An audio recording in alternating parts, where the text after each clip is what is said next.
오늘의 주제는 가족이 하나가 될 수 있는 유일한 조건입니다. 여러분의 가족은 안녕하십니까? 어떻게 하면 안녕할 수 있을까요? 안녕할 수 있는 유일한 조건에 관한 나눔을 하도록 하겠습니다. 오늘 말씀에 보시면 3절에 평안에 매는 줄로 성령이 하나 되게 하신 것을 힘써 지키라 라고 말씀을 하십니다. 그렇습니다. 우리는 하나 되게 하신 것을 힘써 지키는 자들입니다. 예전에 제가 어떤 교회에 있었습니다. 근데 그 교회가 완전히 산산이 조각이 났습니다. 분해가 됐습니다. 그래서 많은 제자들 다 떠나보내고 또 함께 공동체로 있었던 청년들 떠나보내고 맨 마지막에 제가 그 교회를 떠날 수밖에 없었습니다. 그 떠나기 전에 우리는 몇 개월을 하나님께 나아가 하나 되게 해주세요, 하나 되게 해주세요 라고 기도를 했었습니다. 그런데 그 기도가 잘못됐더라고요. 그렇게 기도하는 것이 잘못은 아니지만 바른 성경의 이해로 기도하는 것은 아니었더라고요. 우리는 어떤 공동체가 어렵게 되고 가족의 위기가 찾아오고 여러 어려움 가운데 있을 때 서로가 서로를 향해서 기도를 하면서 하나님 앞에서 하나가 되게 해주세요 라고 기도하는데 하나님 보시기에는 그것이 이상한 거예요. 얘네들이 왜 이렇게 기도하지?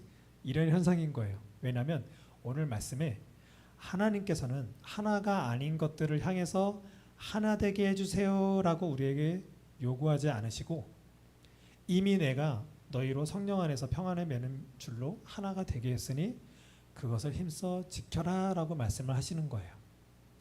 우리는 예전에 그 교회가 분해가 일어났을 때 이 말씀을 알았더라면 우리가 하나님 말씀으로 좀 더 하나가 되게끔 힘써 지켰을 텐데 이거를 몰랐어요. 그러니까 그냥 하나님께 나아가서 하나 되게 해주세요 라고만 기도했지 이제 와서 생각하면 하나 되게 하기 위해서 뭔가를 하지 않았던 것 같아요. 그냥 하나 되게 해달라고 하는 것이 맞는 말이니까. 그래도 예수 믿는 사람들은 하나가 돼야 되니까. 뿔뿔이 흩어지고 어떤 공동체가 분해가 되는 거 안 좋으니까. 또 그 안에서 누군가가 상처를 받고 아파하고 급기야는 예수를 떠나는 지경까지도 가게 되는 걸 보게 되니까 어떤 이성적으로는 하나 되게 해주세요라고 하지만 이 하나 되게 한 의미를 모르니까 하나 되게 하는 걸 힘써 지키는 거에 대해서 좀 더 가치를 두지 못했던 것 같습니다. 그렇습니다. 우리는 이미 하나님이 하나 되게 하신 것을 힘써 지키는 자들입니다. 하나 되게 하시는 것은 오직 하나님만 하십니다. 예를 들까요? 우리 가족 누가 하나 되게 했죠? 엄마 아빠의 사랑으로 우리가 낳았다라고 하지만 그 말이 틀린 건 아니죠. 사랑해서 우리가 낳았지만 그분들이 나를 선택을 했나요? 그렇지 않죠. 나라는 아들이 태어날 줄 그분들도 몰랐죠. 태어나서 보니까 저라는 아들인 거죠. 또 제 딸을 제가 선택할 수 없고 또 내가 부모를 선택할 수 없죠. 더 크게는 이 코리아라는 이 대한민국을 내가 선택할 수 있었나요? 그렇지 못합니다. 예수를 믿든 안 믿든 우리는 이 땅 가운데 인간 관계로 묶여지는 모든 곳에는 내 뜻대로 내 선택에 의해서 가지 못합니다. 세상의 많은 사람들은 자기가 선택하고 자기의 길을 가겠다라고 여기며 무엇인가 열심히 노력을 해서 어떤 자기만의 삶 아니면 가족을 위한 삶 여러 가지 삶 가운데 놓여져 있지만 자신들이 선택을 한다라고 하고 있지만 사실 그렇지 않습니다. 우리는 뭔가 하나됨에 주어진 상태에서 그렇게 결정할 뿐이지 모든 것에 내가 선택을 해서 내 결정에 의해서 살 수 있는 존재들이 아닙니다. 잘 생각해보면 내가 내 뜻대로 어떤 공간에 어떤 누구와 함께 있는 존재가 되지 못한다는 거 충분히 알 수 있습니다. 특히 우리 기독교인들은 국가, 가족, 이 교회마저도 하나님이 하나 되게 하셨으면 우리는 인정할 수밖에 없습니다. 아무리 생각해도 이 교회됨은 하나님이 하신 거예요. 내가 어떤 교회를 선택하고 이런 교회 좋네, 저런 교회 가고 싶다 라고 해서 갔을지 몰라도 그 모든 것에 하나 되게 하신 하나님의 역사 가운데서 우리가 그렇게 있게 되는 거지, 우리가 우리 스스로 어떤 공동체에 대해서, 어떤 조직에 대해서, 어떤 가족에 대해서 결정권이 없다라는 것입니다. 우리는 믿음 안에서, 또 교회라는 공동체 안에서 참된 참 기준과 참 가치로 하나 되게 하신 하나님의 역사가 무엇인지를 복음 안에서 또 교회론 쪽으로 분명히 알아야 될 필요가 있습니다. 아무튼 우리는 이미 하나 되게 된 공동체 안에, 가족이든 직장이든 국가든 그렇게 속해 있는 자들입니다. 이런 우리에게 하나님께서 요구하시는 것은 힘써 지키라는 것입니다. 근데 하나님은 힘써 지키라 명령해버리고 너희들이 알아서 지키게끔 하시는 것이 아니라 어떻게 지킬 수 있는지를 또 분명히 가르쳐 주십니다. 첫 번째는 모든 겸손하라고 하고 온유로 하고 또 오래 참음으로 사랑 가운데서 서로 용납하라고 말씀하십니다. 첫 번째와 두 번째는 비슷한 상황입니다. 첫 번째 먼저 볼까요? 모든 겸손하라고 합니다. 우리가 가족이든 직장이든 학교든 어떤 공동체에서든 겸손하지 않는 사람을 보면 어떤가요? 그 사람이 잘난 척, 있는 척, 뭔가 자기가 잘하는 어떤 채 한다르면 그 사람을 향해서 어떤 마음이 드나요? 재수 없어요. 이게 가장 큰 표현인 것 같아요. 겸손이라는 건 하나님과 우리 인간 사이에서는 주어지지 않는 단어입니다. 오직 사람들 사이에서만 있는 단어입니다. 하나님과 우리 사이에서는 월권이냐 아니냐 이 차이지, 하나님 앞에서 겸손한다 이거는 성립되지 않는 단어입니다. 동등됨 안에서만 주어졌을 때를 말하는 단어가 바로 겸손인데, 그 동등됨 안에서 겸손하지 않고 어떤 있는 척하거나 뭔가 잘난 체하거나 이러면 그것을 보거나 듣는 사람들은 어떻게 느껴지냐? 재수 없습니다. 공동체 이거 굉장히 중요합니다. 우리 교회 생활 좀 많이 했던 사람들은 또 직장 생활에서도 그러죠.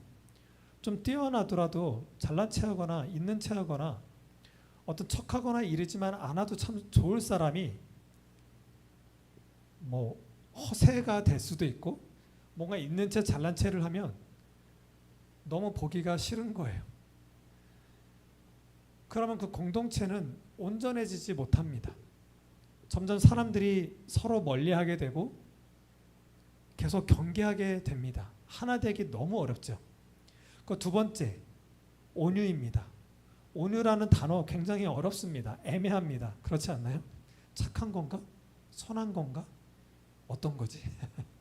온유는 많이들 그 비유로 삼는 것은 바로 사자입니다. 사자가 어떤 맹수랑 싸울 때나 아니면 먹잇감을 막 쫓을 때 그 이빨이 아주 무시무시한 위력을 발산하는 아주 그냥 험악한 이빨이 됩니다. 근데 그 똑같은 이빨로 자기 새끼를 물어서 다른 곳으로 이동시킬 땐 한없이 인자한 이빨이 됩니다. 사자의 이빨은 똑같이 그곳에 있는데 그것으로 먹이를 해치느냐 아니면 다른 맹수와 싸우느냐에 따라서 그 이빨이 어떻게 사용되느냐, 이게 차이가 있는 거예요. 새끼를 들어서 다른 데로 옮길 때는 한없이 인자한 이빨이 됩니다. 이것이 바로 온유입니다. 온유는 자기에게 어떤 능력, 힘이 있는데 이것을 누군가한테 해치는 것으로 가는 것이 아니라 자기에 있는 능력과 어떤 힘을 그 타인에게 더 이롭게, 자상하게, 따뜻하게 또 다른 사람을 세워주는 곳에 사용한다면 이것이 온유입니다. 그래서 겸손과 온유는 같은 상황 속에서 내가 속된 말로 나대지 않는다, 내가 내 스스로 자중할 수 있는 능력을 겸손이라고 얘기하고, 이렇게 겸손하면서 내가 갖고 있는 능력과 힘을 정말 적시적소에 사용할 줄 아는 것, 따뜻하게 그 능력으로 힘으로 세워주는 것, 그리고 그 무시무시한 이빨과 같은 그 재능과 힘으로 우리를 보호할 수 있게끔 그렇게 지키고 보호하는 역할을 하는 것, 이런 따뜻함이 바로 온유함입니다. 우리가 어떤 능력과 재능, 힘이 있는데 이것으로 공동체 안에 약한 자들, 힘이 없는 자들을 세우지 못한다면 그 공동체는 발전할 수가 없습니다. 근데 교회들은 요즘에 와서 어떻죠? 공동체 안에서 내가 무엇을 잘하는지 절대로 밝히지 않습니다. 왜냐면 나 이런 거 잘해요. 그러면 그 사람은 그걸로 그거에 자꾸 희생당해요. 그래서 자기가 무엇을 잘하고 어떤 힘이 있는지 결코 밝히지 않습니다. 오히려 어떤 권력 같은 게 있으면 의시되고 자랑 삼아서 누군가에게 막 군림하려고 하죠. 그러면 공동체는 지켜낼 수가 없습니다. 그리고 세 번째가 가장 중요합니다. 아까도 말씀드렸지만 제가 깨어진 공동체 가운데 있을 때 이 세 번째 문제가 가장 컸던 것 같고, 이 세 번째 문제가 다뤄지지 않았기 때문에 공동체가 깨어졌던 것 같습니다. 오래 참음으로 사랑 가운데서 서로 용납하고, 이걸 사람들이 가장 못합니다. 공동체 안에서 겸손하지 못하고 온유하지 못한 자들은 항상 있습니다. 하지만 이게 크게 작용되진 않습니다. 왜냐하면 저 사람하고 나랑 상관없는 사람이라고 여겨지면 저 사람이 교만하든 온유하지 않든 상관이 없을 때가 많아요. 하지만 어떤 문제가 일어났을 때 서로 사랑 가운데서 용납하지 못하고 그것을 오랫동안 참아주지 못하면 그냥 바로 깨집니다. 그냥 오랫동안 용납하지 않고 사랑 가운데서 참지 못하면 그냥 말아버리고 떠나는 거예요. 그냥 내치는 거예요. 우리가 힘들고 어렵고 또 겸손하지 못하거나 온유한 자들이 있지 않더라도 참아주고 사랑하고자 하고, 또 그런 다르고 틀렸다 하더라도 용납하고자 하는 그 마음이 있더라면 그 공동체는 분명히 하나 되게 지켜질 수 있었을 것입니다. 그런데 그게 너무나도 어려웠던 거죠. 많은 헤어졌다, 분리됐다, 분해됐다라는, 조각났다, 이런 공동체들 다 보면 이 세 번째 문제가 가장 많이 걸려서 넘어진 경우가 가장 많습니다. 그래서 이 말씀을 보고 있는 우리 모두는 학교에서든 직장에서든 어떤 사회에서든 국가에서든 겸손으로, 또 온유함으로, 또 오래 참음으로 사랑 가운데서 용납하며 하나님이 하나 되게 하신 것을 힘써 지키는 여러분이 되시길 예수님의 이름으로 축복합니다. 하지만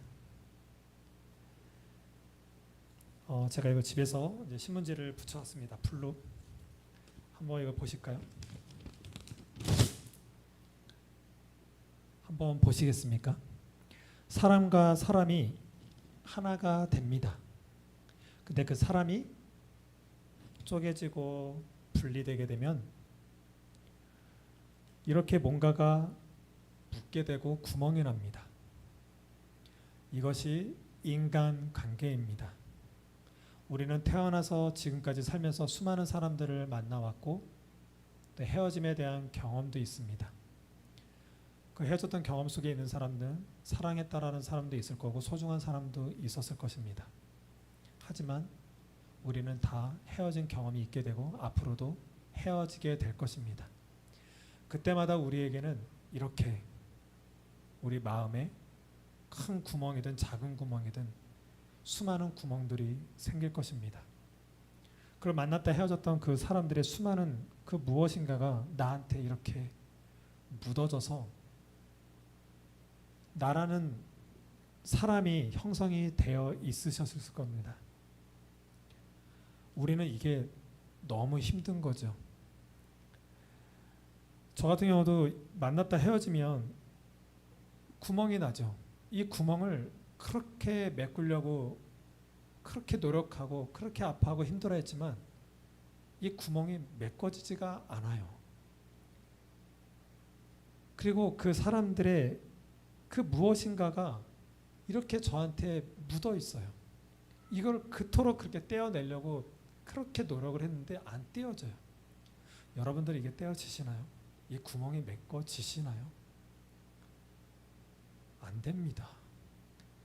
이게 우리한테 너무 힘든 거고 슬픔이고 외로움이고 이게 우리의 성격이 됐잖아요. 성격이 되다 보니까 나이가 들수록 누군가를 만나는 게 굉장히 두렵습니다. 또 내 사랑하는 사람이 또 안 좋은 사람을 만날까 봐 걱정하고 염려합니다. 그래서 교회마저도 이런 모습 속에서 사람을 만나니까 온전치 못하는 거예요. 우리는 말씀 안에서 좋은 얘기들을 듣고 또 많은 설교를 들으면서 여러분이 이렇게 해야 됩니다. 저렇게 해야 됩니다. 이런 삶을 살아야 됩니다. 이래야 인간관계가 좋은 것입니다. 자녀 교육은 이렇게 해야 되고 부부관계는 이렇게 해야 되고 사람은 예수 안에서 이런 식으로 살아야 믿음의 사람입니다. 라고는 정말 많이 들었지만 우리는 이미 만남과 헤어짐 속에서 구멍이 나 있고 그 구멍이 메꿔지지 않고 또 뭔가가 묻어 있어서 그 무엇을 떨어내지 못하는 그것이 나의 성격과 나의 삶이 되어서 지금 우리는 이렇게 살고 있습니다. 만약에 한 사람 한 사람이라도 만났다가 헤어지면 이렇게 힘든데 이게 여러 장, 수십 장, 수백 장 우리도 수많은 살면서 많은 사람들과 만나고 하면서 아주 구멍나고 묻어지면서 아주 너덜너덜해진 게 우리의 모습인 거죠. 이런 모습을 어떻게든 좀 나은 모습으로 보이고자 지금도 그렇게 미래를 향해서 산다라고 얘기하고 있고 옛날에 그렇게 상처되고 아팠고 많은 아픔 속에서 있었던 그런 삶을 살지 않게 하기 위해서 우리는 무엇인가 내 삶에 보완되는 걸로 뭔가 수정되는 걸로 뭔가 나아지는 걸로 그렇게 나아가고자 하고 있습니다. 우리는 그런 것으로 살고 있고 인간관계를 그렇게 맺고 있죠. 하지만 잘 되던가요? 저는 인간관계에 대해서 완전 왕이라고 여겨질 만한 사람은 한 명도 본 적이 없습니다. 남들이 보기에는 사람들도 많고 좋아하는 것 같고 인기 있는 것 같지만 그 깊은 내면에 들여다보면 너무나도 슬퍼하고 있고 외로워하고 있고 혼자 너무나도 고독해 있는 모습을 많이 봅니다. 우리는 이런 모습 속에서 어떻게 살아야 하느냐라는 거예요. 그리고 우리는 예수를 믿죠. 예수를 믿으면서 어떤 모습으로 우리는 살아나가야 할까요? 오늘 말씀의 주제는 가족이 하나가 될 수 있는 유일한 조건에 관한 이야기입니다. 우리 가족들은 어떤가요? 지금 이 영상을 저희 아버지나 어머니가 보시고 계실지 모르겠지만 저희 아버지만 해도 월남전에 참전을 하셨어요. 그 전에 6.25가 있었고 6.25 때는 아버지가 9살이었습니다. 고아원을 4군데나 다니시면서 고등학교 졸업 때까지 사셨던 분이에요. 6.25 전쟁이 나면서 가족들과 헤어지고 많은 힘든 가운데서 많은 헤어짐 가운데 배고픔 가운데 있었죠. 그 배고픔을 달래기 위해서 군대에 바로 고등학교 졸업해서 입대하셨고 또 베트남 참전을 하셨습니다. 전우가 전쟁 중에 죽는 모습을 보고 또 그런 걸 안고 살았던 아버지의 모습 어떻게 메꿔지고 또 그런 잔상이 어떻게 하면 덜어질 수 있을까요? 저희 어머니는 6.25 때 태어나셨어요. 정말 가난하게 사셨고 뭐 지금도 그러세요. 가난이 집안에 들어오면 행복은 창방 밖으로 나간다라는 우리나라 고유의 그런 말씀을 하실 때가 많습니다. 그거 다 인간관계에서 오는 거잖아요. 단순히 가난했고 못 먹어서가 아니라 그 가운데서 가족들이 치를 수밖에 없는 그런 인생들 그런 안타까움 속에서 있는 인간관계에서 오는 가족들 간에서 오는 그런 채워지지 않는 그런 모습들 때문에 힘들어하고 안타까워하고 돈 때문에 힘들어하고 건강 때문에 괴로워하고 두려워하는 거 모든 거 다 인간관계입니다. 인간관계에 대해서 또 가족 간에 대해서 그런 것이 당당하고 걱정이 없다면 물질과 건강에 대해서 우리는 그렇게 심한 걱정을 하진 않을 거예요. 저나 제 동생도 살면서 아버지나 어머니한테 말 못하는 그런 사건들이 많았습니다. 그렇죠. 뭐 친구들한테 외면받을 수도 있고 속상함 받을 때도 있고 아파하고 괴로워했을 때 가족한테마저도 말 못하고 또 가족끼리도 위로하지 못하는 또 각자가 살아온 환경이 다르기 때문에 주장하고 말해주고 이런 차원들이 너무나도 다릅니다. 그러니까 어떤 가족들 속에서 가족으로 인해서 위로받지 못하고 어떤 마음의 다름이 없다 보면 계속 수렁에 저 깊은 곳에 혼자 가둬둘 수밖에 없는 거예요. 점점 가족끼리는 대화가 계속 끊겨지는 모습으로 살 수밖에 없는 것입니다. 우리는 여러 모양으로 가족들 간에서 이런 모습으로 살고 있죠. 또 요즘에는 어떤 가정이든 많은 가족 중에 꼭 한두 명 정도 자녀들은 이제 결혼을 안 하고 있거나 또 결혼을 해도 이혼하는 그런 자녀들은 꼭 한 명씩은 꼭 가정마다 친척마다 다 이제는 다 봅니다. 이제 그렇죠. 여러 가족 안에서 많은 상황을 우리는 바라보면서 삽니다. 그런 가족들 안에서 우리는 어떻게 하나 될 수 있느냐라는 거예요.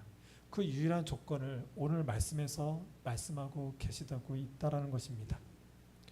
오늘 말씀 4절부터 6절까지 우리 또 한 목소리로 읽까요? 시작. 몸이 하나요 성령도 한 분이시니 이와 같이 너희가 부르심의 한 소망 안에서 부르심을 받았느니라.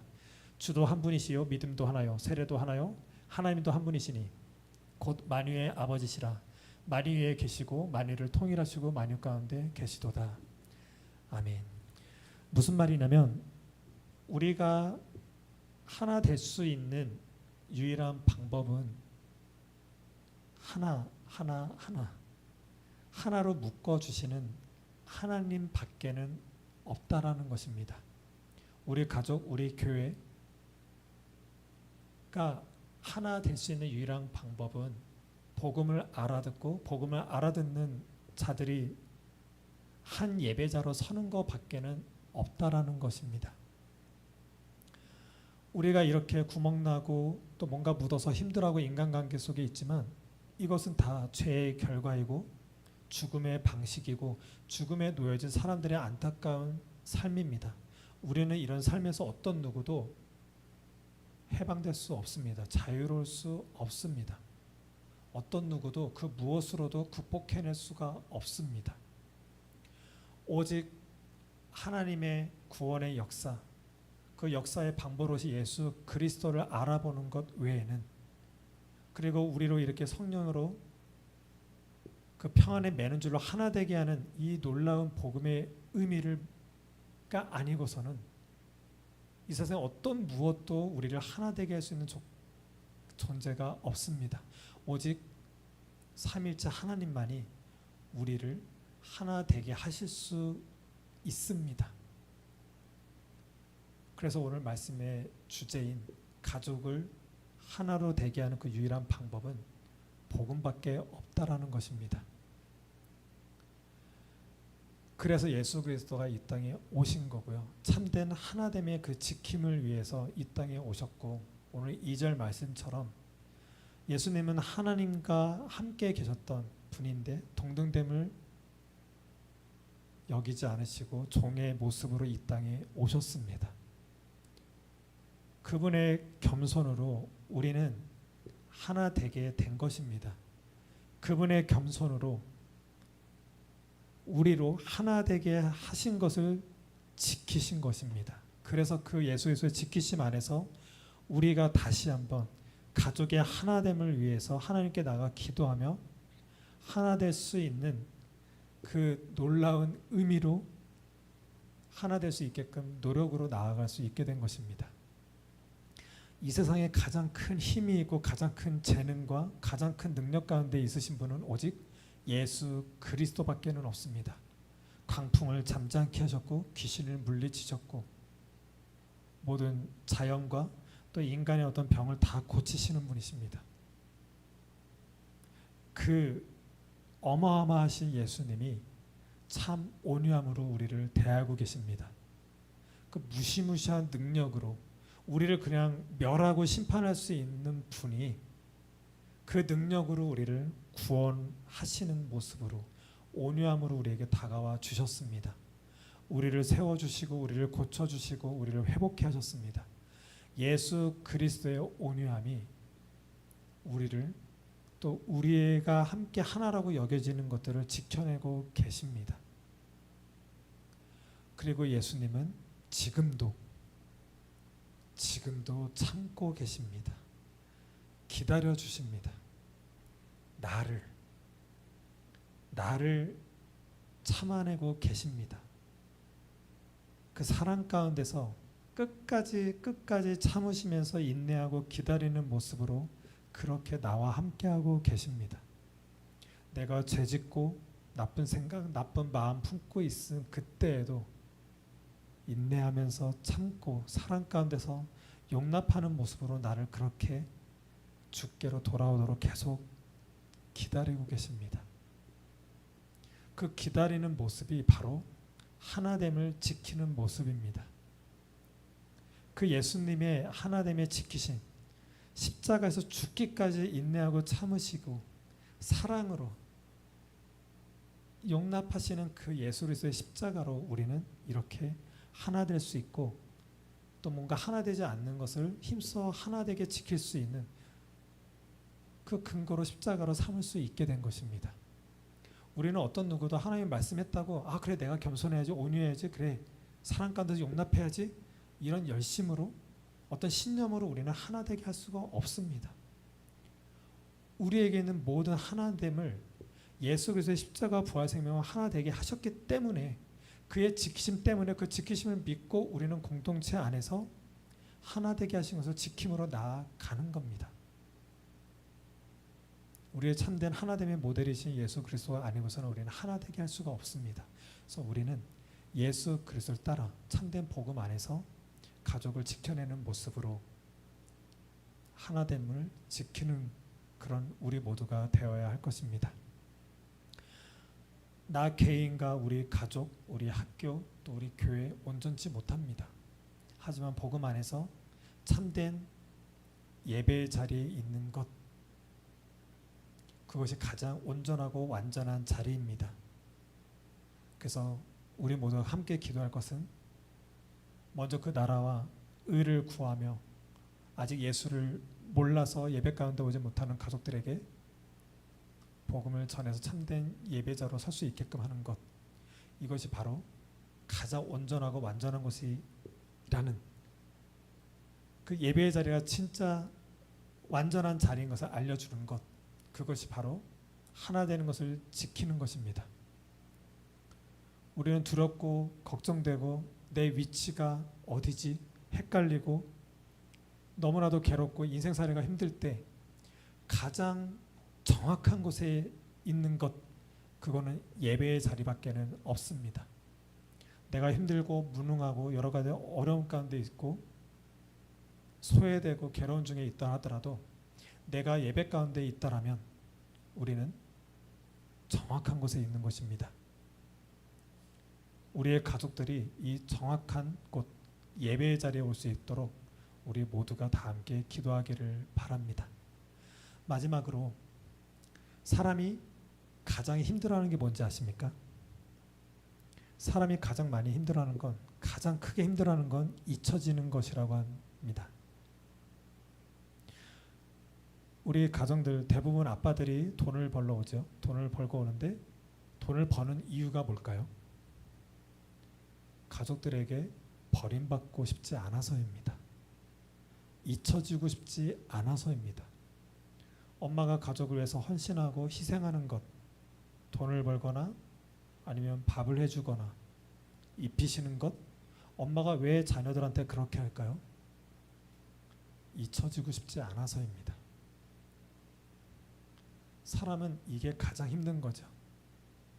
내가 만약에 좀 무능하고 변변치 못해도 당신이 내 남편이야, 아빠가 내 진짜 아빠예요, 아빠면 돼요라고 힘을 주고 당신은 절대로 외면당하지 않습니다라고 한다면 그 아빠 괜찮습니다.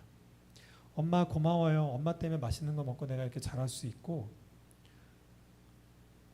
엄마 최고 하면서 내가 엄마의 딸이에요, 아들이에요, 이 관계는 끊어지지 않을 거고, 엄마가 어떤 상황 가운데 있어도 나는 엄마가 엄마인 것을 가장 기뻐할 거고 감사하면서 엄마를 절대로 놓지 않을 거예요. 우리는 이 한마디면 괜찮은 겁니다. 우리의 모든 인간관계, 모든 이 삶은 잊혀질까 봐라는 두려움 때문에 있는 거예요. 우리는 모두가 다 결국은 잊혀지게 됩니다. 죽습니다. 죽어요. 죽는 우리가, 이 말은 곧 영원한 하나됨은 없다라는 거예요. 이 땅엔. 하지만 우리가 영원토록 잊혀지지 않는 관계로 들어갈 수 있는 방법이 있습니다. 그것이 오늘 주제, 가족이 유일하게 하나 될 수 있는 방법, 조건을 의미합니다. 예수 그리스도를 믿으십시오. 그의 나라와 의를 바라보십시오. 그리고 그런 가족들에게, 다른 믿지 않는 가족들을 향해서 같이 기도하자고, 믿는 가족들과 함께 두 손 모아서 믿지 않는 가족들을 향해서 하나님 나라 의를 알게 해달라고, 그래서 그들도 예배하게 해달라고, 그래서 저 영혼까지 있는 그 예배가 지금부터 계속 이루어질 수 있게 해달라고, 우리의 진짜 하나됨, 저 하나님 나라를 소망할 수 있도록, 이미 가족 중에 누가 돌아가셨거나 자녀가 죽었거나 여러 슬픔 중에 있다 하더라도 저 하나님 나라에서는 다시 한번 그 너무 기쁜 사랑의 기회, 사랑할 수 없는데, 사랑한다 말할 수 없는데 다시 한번 영원토록 사랑해 줄 수 있는 기회가 생긴다라면 엄청난 은혜입니다. 그 사랑의 기회가 주어지는, 우리로 유일하게 하나 되게 하는 그 하나의 나라를 소망하는 것으로 이 추석 연휴를 보내시길 바라겠습니다. 이 추석이 조상 숭배하는 날이 아니라 하나님을 참으로 만나고 참으로 하나님께 예배하는 명절로서 우리 모든 가족들이 그렇게 예배하는 모습으로 추석 명절을 보내시길 바라겠습니다. 기도하시겠습니다.